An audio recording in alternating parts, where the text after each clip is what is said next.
Assalamu alaikum.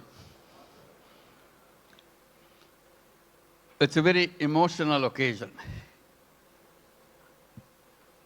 Seeing through the journey that Bangladesh has gone through.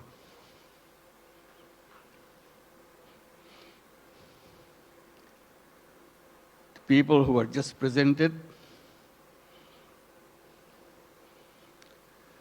they are the heroes of Bangladesh. Let's give another big applause for them.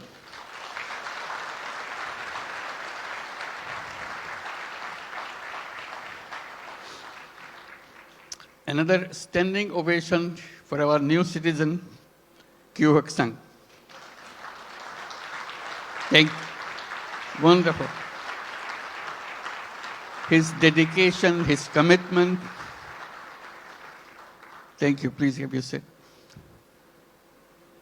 Just doesn't have any boundary. He loves Bangladesh. He worked for Bangladesh. He loves the nature of Bangladesh. I wish you could visit his factory. And he brought so many delegations this time to come to show his new land of citizenship. Can the members of the Korean delegation please stand up so that we can give you applause? Yes, indeed. Thank you. Thank you so much. Wonderful. Yeah. Fantastic. This is your home too. We'll make this home beautiful home. For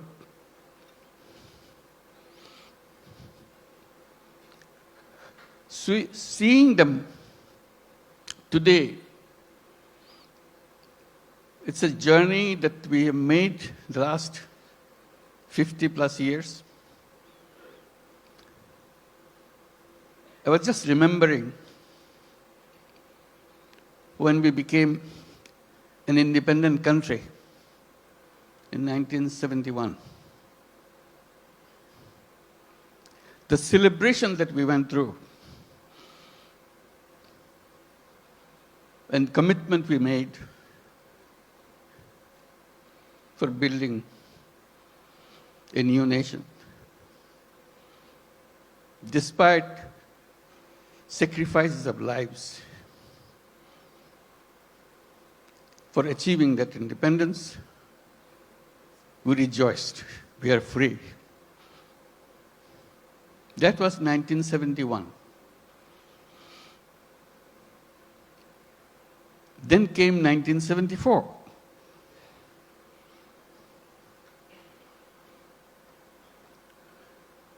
Today we are talking about 180 million people. In 1971, we were just about 1/3 of that size in population. Still the same country. 74 is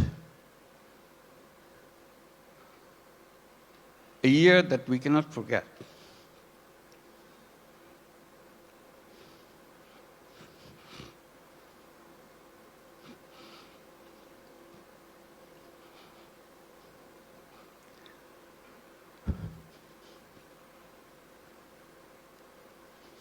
Sorry.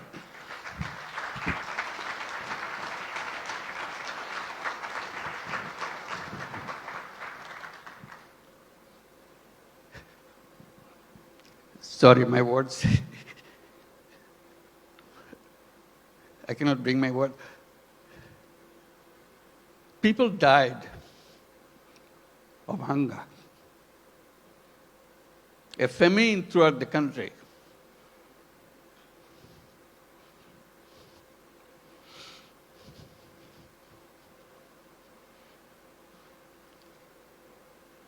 One and a half million people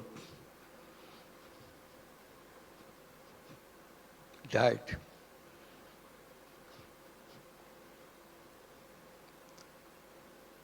So that was the country we started with.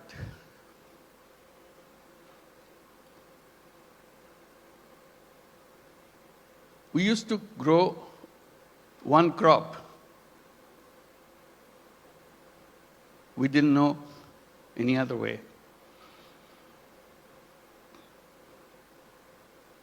Our population was known as farmers because they have no other profession.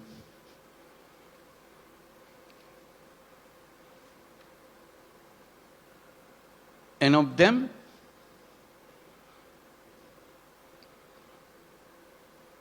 three-fourths of the population were landless farmers. They had no land.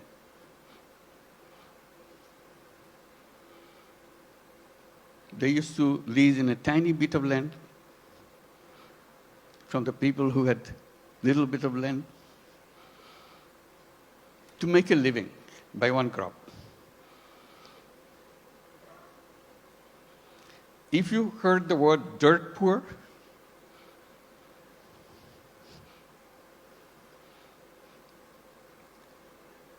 that was Bangladesh. Very difficult life. So if you take that journey from 1974 to 2025, it's an amazing journey. Here we're talking about all these big industries and so on, and inviting you for so many countries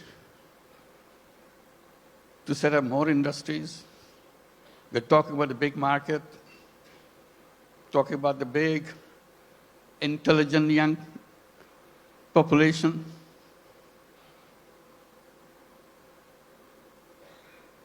That's Bangladesh. Came a long way in a very short time.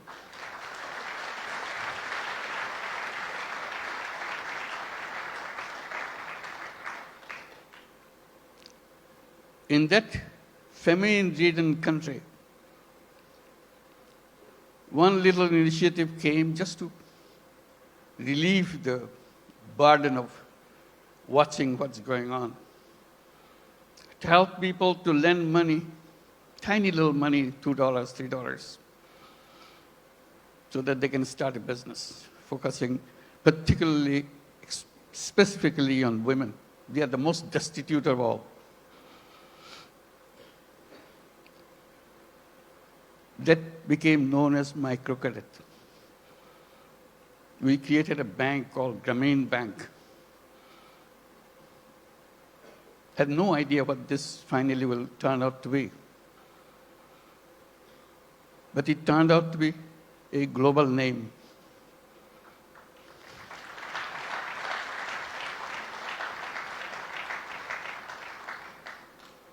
Because no matter which country you are, you have little Bangladesh of 1974 inside of you. You don't recognize it. You hide it by giving public money to them. So I always raise the voice. Giving public money to poor people is no solution at all.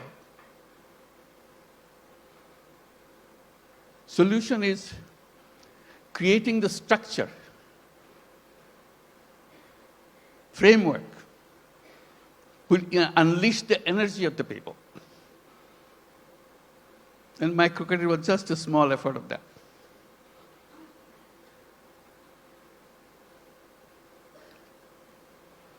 Then a crazy idea came over. When the government wanted to issue license for telephone, we had nothing to do with telephone. We didn't have any telephone in the country. Few telephone in the cities, most of them don't work. So we talked, why don't we apply for a license for telephone company? A crazy idea. Government asked, what do you do with the telephone company? What business you got to do? I said, we'll give it to poor women. They laughed at us. To make a long story short, we got the license, called it Grameen phone, because we had the Grameen Bank, Grameen phone.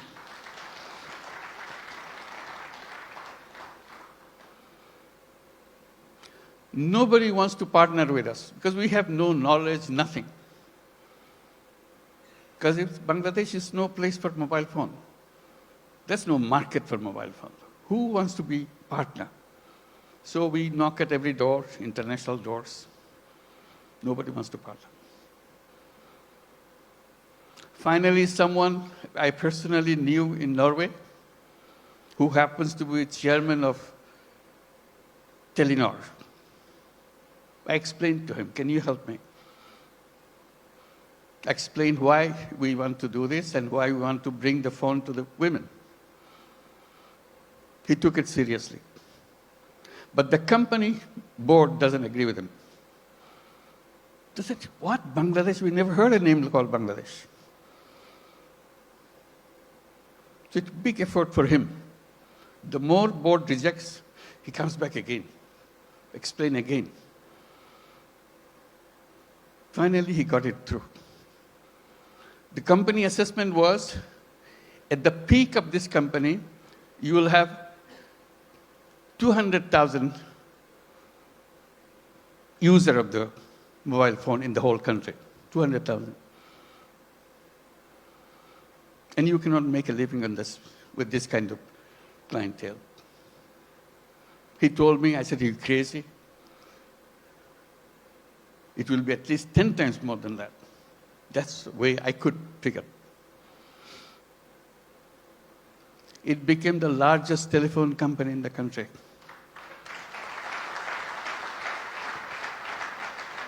And women were the recipient of those telephone handsets. To turn them into what we call telephone ladies, sell the telephone service of the company. Men cannot apply, men cannot get the phone. Only poor women of Grameen Bank, not all women, only poor women of Grameen Bank can get a phone. Totally illiterate, has nothing to do, doesn't even know what a phone is. We train them. They started selling the service, saying, if you want to make a phone call to your son in the Middle East, in the meantime, Middle East saga began. So people wanted to talk. It became a roaring business. Soon, 100,000 women selling telephone service all over Bangladesh.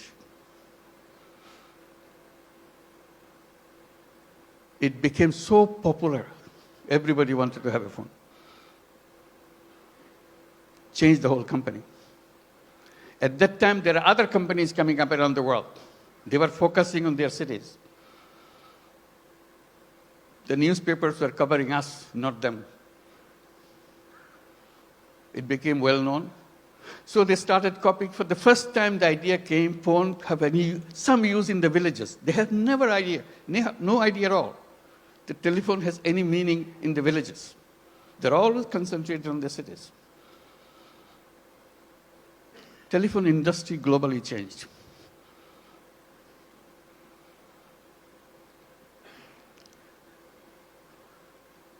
I'm narrating this story a little bit because Bangladesh is a country with crazy ideas to change the world, make things happen.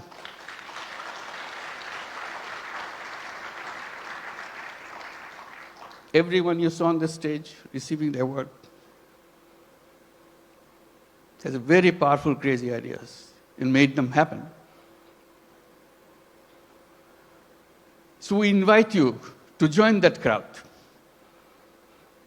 Not only change Bangladesh by your business, change the world.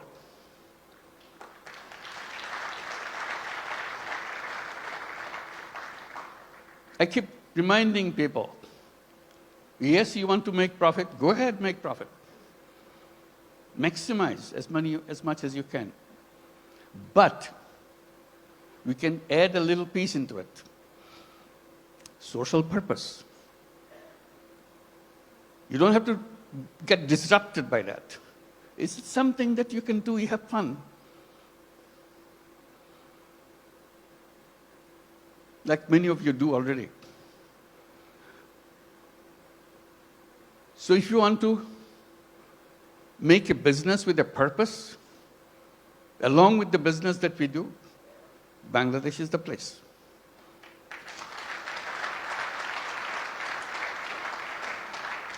You will not know what your business will be like. Why the whole world is following you. Why suddenly you look back, how did it happen? Bangladesh makes it happen.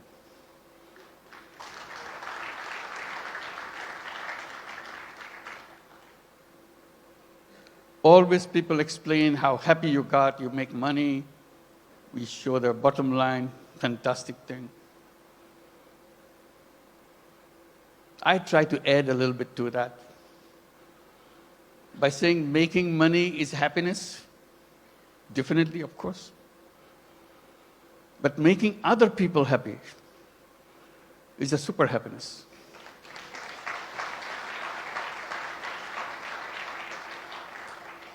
If you have business in Bangladesh, you will have both happiness and super happiness. That you get extra with no cost. You'll be proud of what you have done. Like the people who stood here felt that. Super happy. Did something which impacted in people's lives massively. With a country of famine, we're now talking about global entry to the businesses and everything. And at the same time, I'm just pointing out, which has been pointed out already, we don't look at Bangladesh alone. It is only one piece of the economy.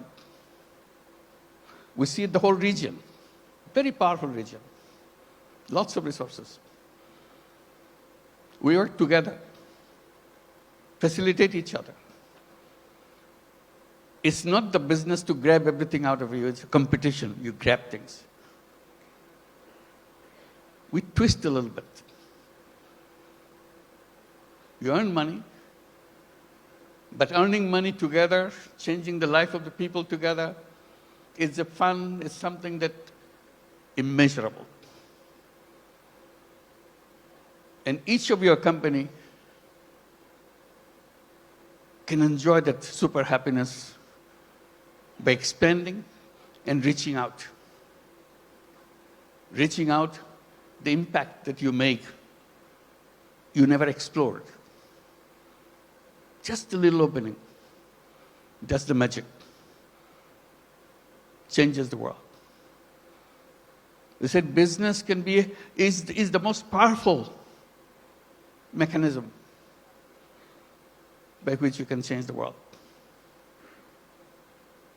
But we are trained to focus on some so narrow thing, we miss out the world.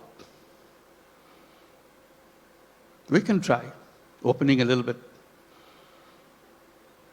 And I emphasize by saying, let's create a new civilization where you're wide, we're open, we embrace the world.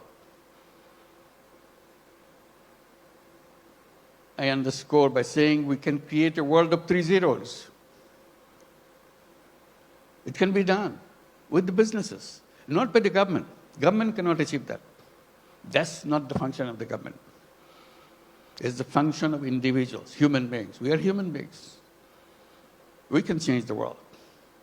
And business gives us a big, powerful tool in our hand.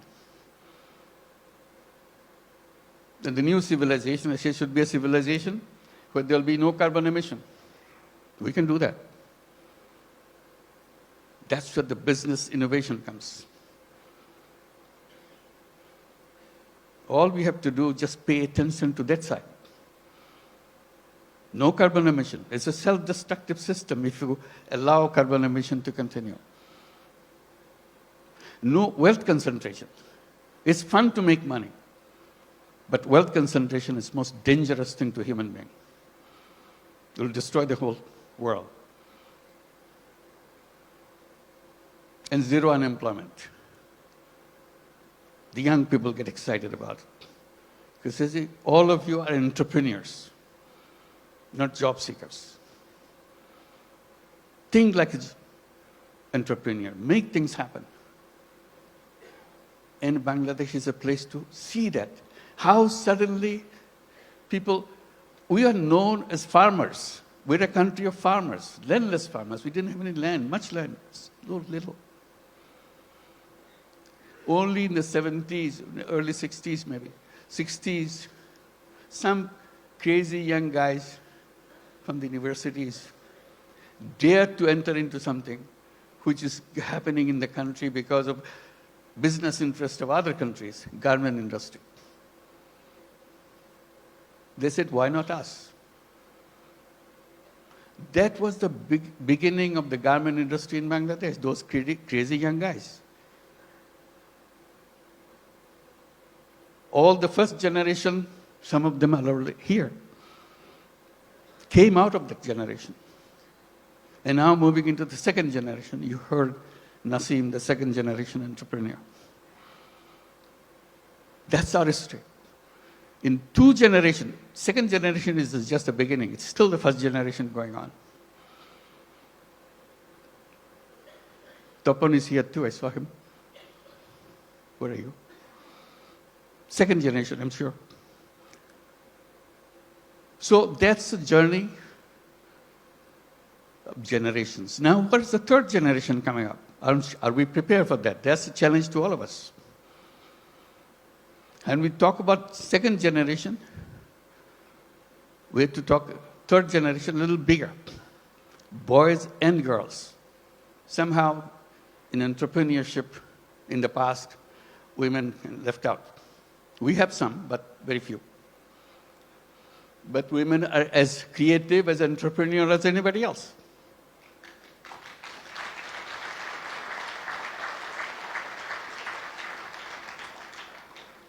Together, those young generation will change the world. They have the technology, they have the creativity, innovativeness, and problem-solving ideas.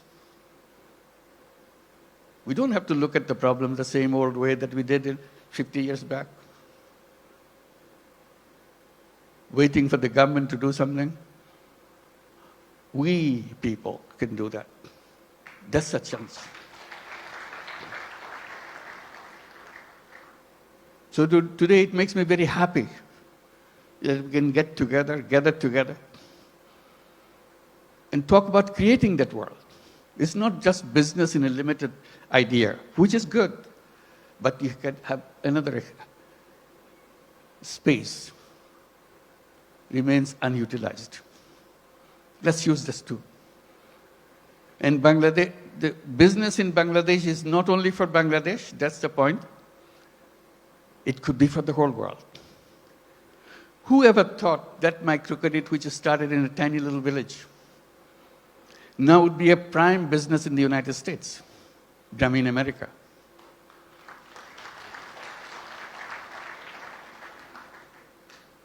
Millions of women take money from Grameen America.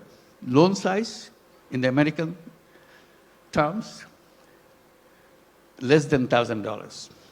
Imagine needing less than $1,000 in the United States. Such a hassle, such an impossible thing. They get so grateful that somebody gives them. Usually $500, $600. Now the whole Grameen America became annually about $2 billion a year. In the next 4 years, it will be $5 billion a year. It's growing very fast. So little things. In that sense, Bangladesh ground is very fertile. You put a little bit of seed, it becomes global.